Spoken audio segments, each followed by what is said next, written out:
गांव की वो शांत रात जहां आंगन में खाट पर दादाजी बैठे हैं। उनके तीनों पोते पोतियां भी वहां थे। लालटेन की हल्की रोशनी में बच्चे टकटकी लगाकर दादाजी की तरफ देख रहे हैं, क्योंकि आज दादाजी सुनाने वाले हैं अपने जमाने की एक डरावनी कहानी। दादाजी, आज डरावनी कहानी सुनाओ ना। हाँ दादाजी, पिछली बार वाली भूत वाली कहानी बहुत मजेदार थी। आज उससे भी डरावनी सुनाओ।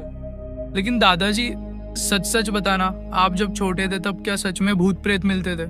अरे बच्चों, हमारे जमाने के किस्से अलग ही थे। आजकल के लोग हंसते हैं इन बातों पर, लेकिन उस वक्त गांव वाले इन चीजों से डरते थे। आज मैं तुम्हें एक ऐसा किस्सा सुनाऊंगा जो मेरे जमाने में गांव का सबसे मशहूर किस्सा हुआ करता था। कौन सा किस्सा दादाजी? किस्सा उस भूतिया रास्ते का। गांव के बाहर खेतों के बीच से होकर एक लंबा सुनसान रास्ता निकलता था। दिन में तो लोग उस रास्ते से गुजर जाते थे, लेकिन रात को उस रास्ते पर कदम रखने की किसी की हिम्मत नहीं होती थी। क्यों दादाजी, उस रास्ते पर ऐसा क्या था? लोग कहते थे रात ढलते ही उस रास्ते पर कोई दिखता था, ना इंसान ना जानवर, बल्कि कुछ ऐसा जो इंसान का रूप तो लेता था मगर इंसान कभी था ही नहीं। बच्चों की सांसें थम सी जाती हैं। ये किस्सा बहुत पुराना है, जब मैं भी तुम्हारी उम्र का था। उस वक्त गांव में हर किसी की जुबान पर इस रास्ते की चर्चा रहती थी। लोग कहते थे जो भी उस रास्ते पर रात में गया वो कभी वैसा लौटकर नहीं आया। किसी की आंखें हमेशा के लिए सुनी सुनी रह गईं, किसी का दिमाग खराब हो गया और कुछ तो कभी लौटे ही नहीं। दादाजी, आप उस रास्ते पर गए थे क्या? हाँ, गया था, और जो मैंने उस रात देखा था वो मैं आज तक नहीं भूल पाया हूं। बात बहुत पुरानी है। उस समय मैं भी तुम्हारी तरह छोटा ही था। गांव के बाहर खेतों के बीच से एक लंबा सुनसान रास्ता जाता था। दिन में लोग उसी से होकर कस्बे तक पहुंचते, लेकिन रात में कोई उस रास्ते की तरफ नजर भी नहीं डालता। गांव के लोग कहते थे उस रास्ते पर कोई अदृश्य ताकत रहती है। बच्चे चुपचाप सुनते हैं। उस समय गांव में एक बूढ़े चाचा रहते थे, नाम था राम खेलावन। लोग कहते थे कि उन्होंने उस रास्ते पर कई बार अजीब चीजें देखी थी। राम खेलावन चाचा हर किसी को समझाते, रात में उस रास्ते पर मत जाना, वहां कोई परछाई घूमती है। लेकिन बच्चों, गांव में कुछ लोग ऐसे भी थे जो मजाक उड़ाते थे। वे कहते, भला परछाई से भी कोई डरता है क्या? और यही लापरवाही कई बार भारी भी पड़ती थी। दादाजी, आपने उस रास्ते पर क्या देखा था? सुनो, उस रात की बात है। गांव में किसी का ब्याह था। मैं भी अपने दोस्तों के साथ बारात देखने गया था। रात काफी देर हो गई थी। जब लौटा तो बाकी सब लोग गांव की गलियों से होकर घर चले गए, लेकिन मैं अकेले उस सुनसान रास्ते से गुजरने लगा। बच्चे सांस रोककर सुन रहे हैं। शुरुआत में सब ठीक था। चांदनी हल्की हल्की फैली थी, रास्ते के दोनों तरफ खेत और बीच में वो लंबी पगडंडी। मैं धीरे धीरे चलता रहा, लेकिन कुछ दूर जाकर अचानक ऐसा लगा जैसे पीछे कोई चल रहा हो। मैंने सोचा शायद मेरा वहम है, लेकिन बच्चों, जब मैंने कदम तेज किए तो पीछे से भी किसी के कदमों की आवाज तेज हो गई, जैसे कोई बिल्कुल मेरे पीछे पीछे चल रहा हो। मेरे रोंगटे खड़े हो गए। मैंने हिम्मत करके पीछे मुड़कर देखा, लेकिन वहां कोई नहीं था, सिर्फ खाली रास्ता और खेतों में खामोशी। मैंने सोचा शायद मेरा भ्रम है। मैंने फिर चलना शुरू किया, लेकिन बच्चों, कुछ ही कदम आगे बढ़ा था कि सड़क के किनारे एक औरत खड़ी दिखी। औरत? कौन थी वो? औरत अजीब थी। सफेद कपड़ों में थी, चेहरा उसके बालों से ढका हुआ। वो चुपचाप रास्ते के किनारे खड़ी थी, जैसे मेरी राह देख रही हो। मैंने सोचा शायद गांव की कोई औरत होगी, लेकिन बच्चों, रात के उस वक्त कोई अकेला वहां क्या कर रहा होगा? दादाजी की आवाज और भारी हो जाती है। बच्चे सहम जाते हैं। मैंने नजरें झुकाकर चलना शुरू किया, लेकिन जैसे जैसे मैं पास पहुंच रहा था मुझे साफ सुनाई दे रहा था वो औरत हल्की हल्की हंस रही थी। उसकी हंसी इंसानी नहीं लग रही थी। बच्चों की सांसें तेज हो जाती हैं। मैंने हिम्मत करके दोबारा उसकी तरफ देखा, और बच्चों, वो औरत अब मेरे सामने खड़ी थी। न उसने चलने की आवाज की, न कदमों की आहट। बस एक पल में ही वो मेरे सामने आ गई। उसके बाल चेहरे पर थे, लेकिन उसकी आंखें बालों के बीच से चमक रही थीं, ऐसी आंखें जिन्हें देखकर मेरी रूह कांप गई। बच्चे डरे हुए हैं। दादाजी की आवाज गंभीर और धीमी हो जाती है। बच्चों, वही रात थी जब मैंने पहली बार उस सेन भूतिया रास्ते की असली सच्चाई देखी। बच्चों, वो औरत अब मेरे बिल्कुल सामने थी। उसका चेहरा बालों से ढका हुआ था, लेकिन उन बालों के बीच से उसकी आंखें चमक रही थीं, ऐसी आंखें जिनमें इंसानियत का नामो निशान नहीं था। उस पल मेरे शरीर की सारी ताकत जैसे खींच ली गई हो। मैं चीखना चाहता था, भागना चाहता था, लेकिन मेरे पैर जमीन में जैसे जकड़ गए थे। बच्चे सहम कर चुप हो जाते हैं। वो औरत धीरे धीरे मेरे चारों ओर घूमने लगी। उसके पांव जमीन को छू भी नहीं रहे थे, मानो वो हवा में तैर रही हो। और बच्चों, जब वो घूमते हुए मेरे कान के पास आई तो उसने बहुत धीमी आवाज में कहा, क्यों आया है इस रास्ते पर? उसकी आवाज ऐसी थी जैसे किसी टूटी हुई बांसुरी से हवा निकल रही हो। मेरे कान सुन्न पड़ गए। मैंने साहस जुटाकर कहा, मैं तो बस घर जा रहा हूं। इतना कहते ही वो औरत ठहाका मारकर हंसने लगी। उसकी हंसी सुनसान खेतों में गूंजने लगी। ऐसा लगा जैसे पूरा रास्ता उसी की हंसी से भर गया हो। और फिर उसने अचानक अपना चेहरा उठाया। बच्चों, उसका चेहरा इंसानी नहीं था।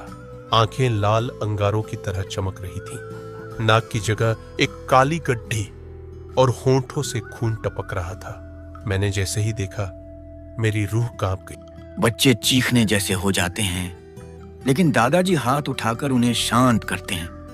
मैंने हिम्मत करके पीछे हटना चाहा, लेकिन जैसे ही मैंने कदम बढ़ाया, वो औरत हवा में उछली और मेरे ठीक सामने आ गिरी। अब उसके और मेरे बीच जरा सा भी फसला नहीं था। उसकी सांस मेरे चेहरे पर पड़ रही थी। वो सांस इतनी ठंडी थी मानो कोई बर्फ की सिल्ली मेरे गले पर रख दे। उसने मेरी आंखों में झांक कर कहा, अब तू भी यहीं रुकेगा, हमेशा हमेशा के लिए। बच्चे सिहर जाते हैं। बच्चों, मैं अब सचमुच मरने ही वाला था। मेरे हाथ पांव काम नहीं कर रहे थे। मैं जमीन पर गिर गया।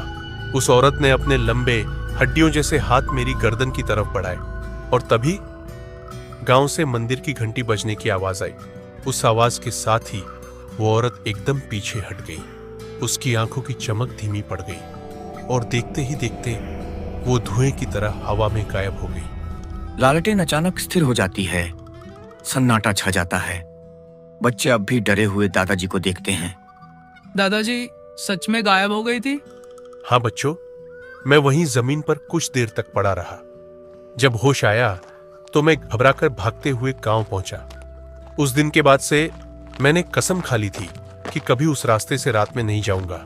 गांव के बड़े बूढ़े कहते थे, वो औरत कोई आम औरत नहीं, बल्कि उस रास्ते की रूह थी, जिसे जो अकेला दिखे उसकी जान लेने निकल पड़ती थी। और बच्चों, ये किस्सा सिर्फ मेरा नहीं है। गांव के और भी लोग उस रास्ते पर अजीब अजीब चीजें देख चुके हैं। बच्चों, मैंने तो उस औरत का सामना किया ही था, लेकिन वो अकेली घटना नहीं थी। हमारे गांव में और भी लोगों ने उस रास्ते पर अजीब अजीब चीजें देखी हैं। आज मैं तुम्हें उनमें से 2 किस्से सुनाता हूं। सुनने की हिम्मत है ना? हाँ दादाजी, सुनाओ, लेकिन जल्दी जल्दी सुना देना। दादाजी हल्की मुस्कान लाते हैं, फिर गहरी सांस भरकर पहला किस्सा शुरू करते हैं। ये बात बहुत पुरानी है। शंभू काका हमारे पड़ोस में रहते थे। बहुत मजबूत आदमी थे। न किसी से डरते, न किसी बात पर भरोसा करते। एक रात खेत से घर लौटते समय उन्होंने उसी सुनसान रास्ते को चुना। गांव वालों ने लाख मना किया, लेकिन वो बोले, अरे भूत प्रेत कुछ नहीं होता, सब दिमाग के खेल है। वो चल रहे थे।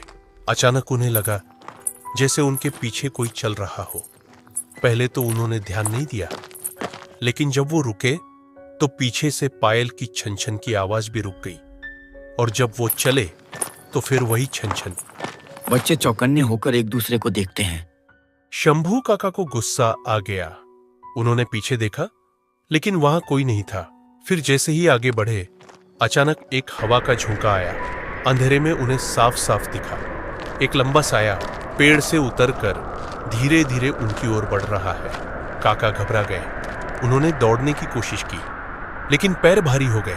वो साया उनके सामने आकर खड़ा हो गया। उसकी आंखें चमकती हुई कोयले जैसी थी। काका वहीं जमीन पर गिर पड़े। होश तब आया जब गांव वाले सुबह उन्हें उसी रास्ते पर बेहोश पाए। उस दिन से शंभू काका कभी रात में अकेले खेत नहीं गए, हमेशा किसी को साथ लेकर ही निकलते थे। दूसरी घटना और भी अजीब थी। ये किस्सा है रामकिशन चाचा का। वो एक बार रात को गांव लौट रहे थे। रास्ते में एक बड़ा नीम का पेड़ आता है। कहते हैं उस पेड़ पर कोई रूह रहती है। रामकिशन चाचा जब उस पेड़ के पास पहुंचे तो देखा एक औरत पेड़ की सबसे ऊंची डाल पर बैठी है। उसके बाल नीचे लटक रहे थे, इतने लंबे कि जमीन को छू रहे थे। चाचा को पहले लगा शायद कोई औरत छुपी बैठी है। उन्होंने आवाज लगाई, कौन है वहां? लेकिन बच्चों, वो औरत अचानक उल्टी लटक गई, उसका सिर नीचे और पैर ऊपर, और उसने ऐसी आवाज निकाली जैसे कोई बिल्ली रो रही हो। रामकिशन चाचा की हालत खराब हो गई। वो भागे भागे गांव पहुंचे। घर पहुंचते ही जोर की बुखार चढ़ गया। 3 दिन तक बिस्तर पर पड़े रहे। बाद में जब होश आया तो उन्होंने साफ कहा वो इंसान नहीं थी, वो नीम के पेड़ वाली चुड़ैल थी। बिल्ली जैसी चीखा सुनाई देती है। बच्चे डर जाते हैं। तो बच्चों, ये रास्ता और वो नीम का पेड़ आज भी गांव वाले याद करते हैं तो कांप उठते हैं। कई लोग कहते हैं वो औरत और वो साया अब भी वहां भटकते हैं। रात के समय अगर कोई अकेला गुजरे तो उसे जरूर कुछ न कुछ दिखाई देता है। कभी पायल की छन छन, कभी पेड़ पर लटकती औरत, और कभी लाल आंखों वाला साया। आंगन में हवा और ठंडी हो जाती है। बच्चे सहमे सहमे दादाजी को देखते हैं। दादाजी, अगर सच में कोई भूत मिल जाए तो क्या करना चाहिए? यही तो सबसे बड़ी बात है बच्चों। भूत से भागने वाले लोग बच भी जाते हैं और कई बार नहीं भी, लेकिन जो डर पर काबू पा ले वही जिंदा घर पहुंचते हैं। पर याद रखना, उस रास्ते से रात को कभी मत गुजरना। धीरे धीरे तीनों बच्चे उठते हैं। कदम दबाकर आंगन के कोने से निकलते हैं। देख लेना, अगर दादी को पता चला ना तो बहुत डांट पड़ेगी। अरे डरपोक मत बन, बस नीम का पेड़ देखेंगे और लौट आएंगे। वैसे भी दादाजी कहानियां बड़ा चढ़ाकर बताते हैं, असली में कुछ नहीं होगा।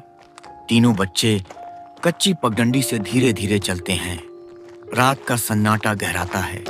आसमान में बादल घिर आते हैं और चांद धुंधला हो जाता है। दूर दूर तक कोई इंसान नहीं, सिर्फ हवा की सरसराहट और कभी कभी उल्लू की आवाज। काफी देर चलते हुए तीनों बच्चे आखिरकार उस नीम के बड़े पेड़ तक पहुंचते हैं। मुझे तो अच्छा नहीं लग रहा, चलो वापस चलते हैं। अरे नहीं, पहले देख तो ले। दादाजी ने कहा था ना, उसी पेड़ पे वो औरत दिखती है। इतना कहते ही धीमी धीमी पायल की छन छन सुनाई देने लगती है। सुनाई दिया? ये वही आवाज है जो दादाजी ने बताई थी। तीनों बच्चे घबराकर इधर उधर देखते हैं।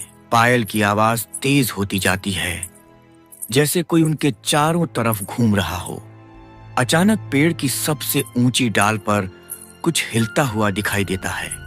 बिजली चमकती है और उसी पल सबको एक औरत की परछाई दिखती है।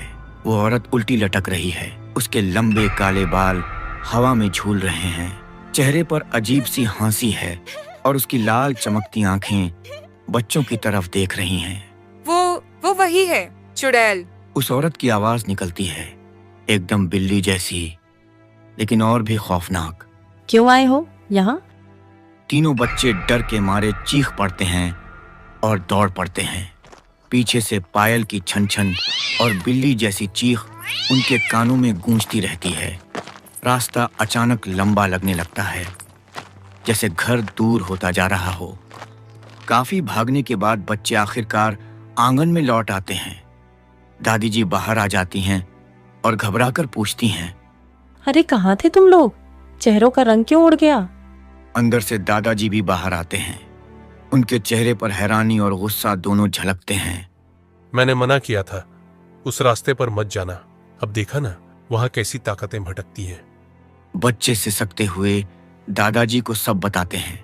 दादाजी चुप हो जाते हैं और गहरी सांस भरते हैं। अब तुम समझ गए ना, क्यों ये कहानियां सिर्फ डराने के लिए नहीं होती, बल्कि सचमुच का खतरा होती है।